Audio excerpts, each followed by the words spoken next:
ဖြစ်နိုင်တော့ lost memory ပဲကောင်းပါပဲ ဖြစ်နိုင် last memory ပဲဘာလို့လဲ ဘယ်လိုမျိုးလဲနောက်ဂျင်ဒဂီမှာစာတင်နေအဲ့လိုမျိုး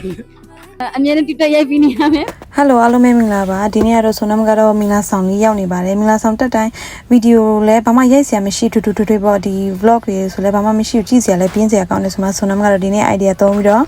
လူတွေနဲ့မေးခွန်းနေမေးမယ်သူတို့တွေဘာတွေများဖြေချမလဲဆိုတဲ့အတွင်းလေးလေးပါဒီနေ့ရဲ့ဆိုနမ်ရဲ့ outfit လေးပါဒါလေးကကျတော့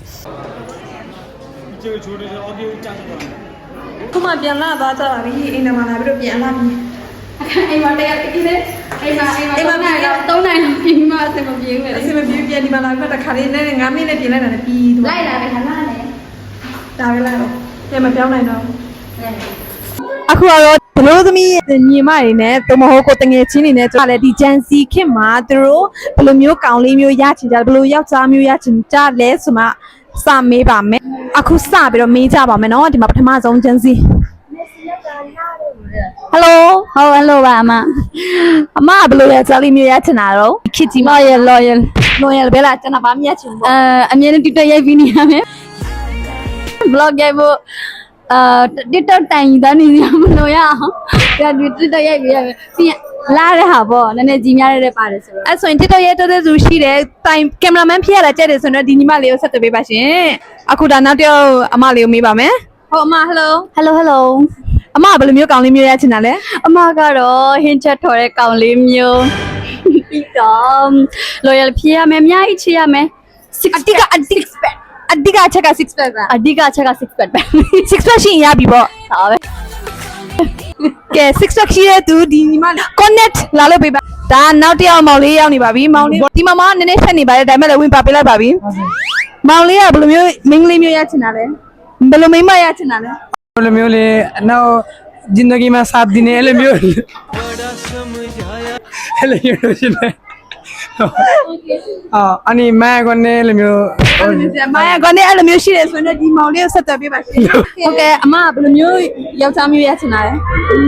ယောက်ျားကိုမရချင်ဘူးအဲ့ဆိုရင်တော့ကိုဝေးရှောင်းပါဒီညီမလေးကိုမြင်တော့ဝေးရှောင်းပါယောက်ျားမရချင်ပါဘူးဒါ self independent lady do makeup artist အကယ်လို့ makeup တွေပါပြင်ချင်တယ်ဆိုရင်တော့ဒီညီမလေးကိုဆက်သွယ်ပေးပါရပါတယ် hello hi အမကျတော့ future husband ကဘယ်လိုမျိုးရချင်တာ this is my ဖြူလေးနဲ့ဆိုရင်ရပြီ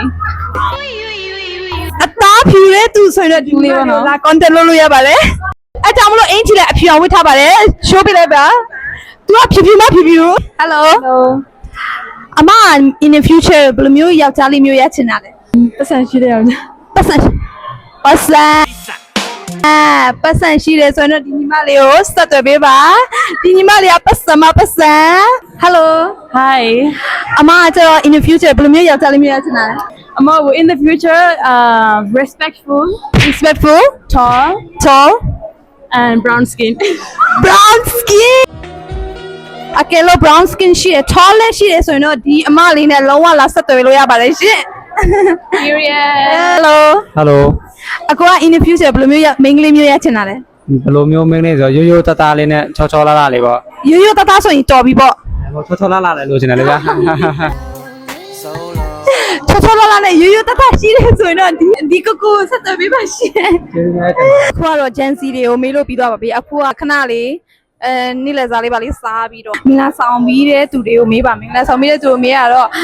သူကကျတော့ love marriage ဆောင်ရတာပို့ကြလားတော့ arrange marriage ဆောင်ရတာပို့ကြလားဆိုတဲ့ဟာဘယ်လိုမျိုးဖြစ်ထွက်လာကြမလဲဆိုတာဆိုနမ်နဲ့လိုက်ဆက်ကြည့်ပေးကြပါနော်ဒီမှာချောမမလာလာလေးလေးဟိုမမဟိုစားနေတဲ့မမကြည့်ပေးပါဦးဆက်ချက်လေးပြောပါ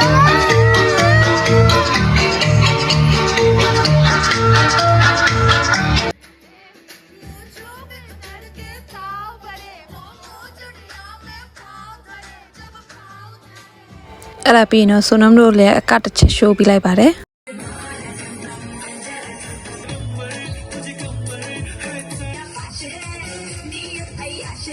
ဘလို့လဲကလာ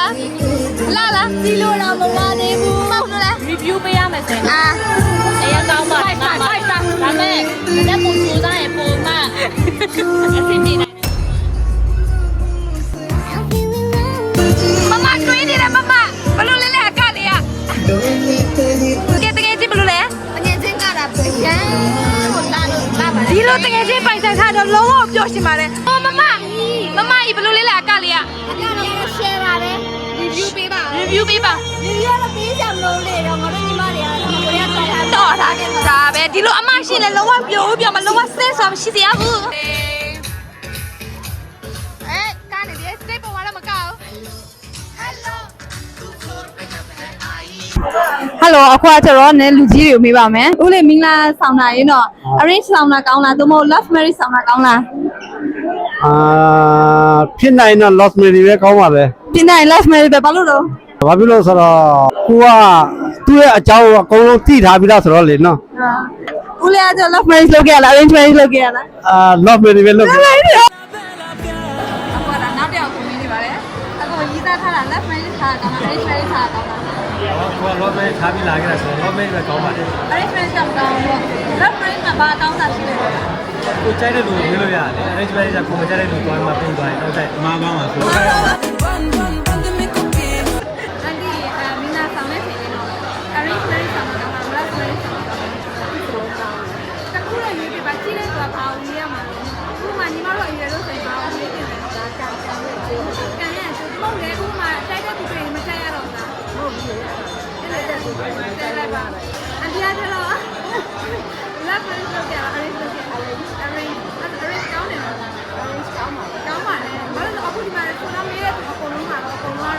love marriage ပဲကောင်းတယ်ဆို arrange marriage ကိုသူကကောင်းတယ်လို့ပြောတယ်ဆိုအမလည်းပြောပြပါလား arrange marriage ကဘယ်လိုကောင်းလဲ arrange marriage ကောင်းတာပေါ့ဗာဒါဖြစ်နေပြီလားဒီကတာဒါပဲဒါဒါတော့ပေါ့ကံနဲ့ကိုဖိုက်တော့ကောင်းတဲ့ဟာလည်းမကောင်းဘူးတန်တရားတိုင်းတော့အဲ့ဆိုရင်တော့အားတိုင်းတော့သွားရမှာပေါ့ Thank you မမင်းလာဆောင်တော့ arrange ဆောင်လား love marriage ဆောင်လား Love marriage love marriage ဆောင်တယ်ဘာလို့ Love marriage နဲ့မင်္ဂလာဆောင်တာ တော်လေးကောင်းတယ် အကုန်လုံးကောင်းတယ် အကလုံးကောင်းတယ် arrange မကောင်းဘူး အော်ဒီလည်းကောင်းပါတယ် arrange ကောင်းပါတယ်အမက love marriage လုပ်ကြ arrange marriage လုပ်ကြ ကျွန်တော်လည်း love marriage နဲ့ love marriage လုပ်ကြအော်ဒီမှာကြည့်လို့ညောင်း love marriage လုပ်ကြနားအခုကြည့်နေဆိုတော့ဗာပြောချင်တယ် love ထားတယ်လား arrange ထားတယ်လား love ထားချင်တာဗော love ထားတယ်လားဘူး Okay thank you မေးတဲ့လူတော့အကုန်လုံးမေးပြီးတော့ပြီအဲ့ဒီမှာကိုကဘာလို့ချင်လဲ love ချိုက်လားသို့မဟုတ် arrange ချိုက်လားဒါကတော့ကိုပေါ်ပဲမူတည်ကြပါတယ်သို့မဟုတ်ကန်တရားပေါ်လဲမူတည်တာပေါ့အဲ့လိုဆိုတော့ကိုအကြိုက်နေပေါ့ဒါကျတော့ ဒီပါအခုတော့ဆိုနမေ vlog လည်းတော်တော်လေးရှင်းနေပါပြီအခုဒီ vlog ကိုတော့ဒီမှာပဲရပ်လိုက်ပါတော့မယ်ကြည့်ပေးတဲ့အတွက်ကျေးဇူးတင်ပါတယ် thank you for watching bye bye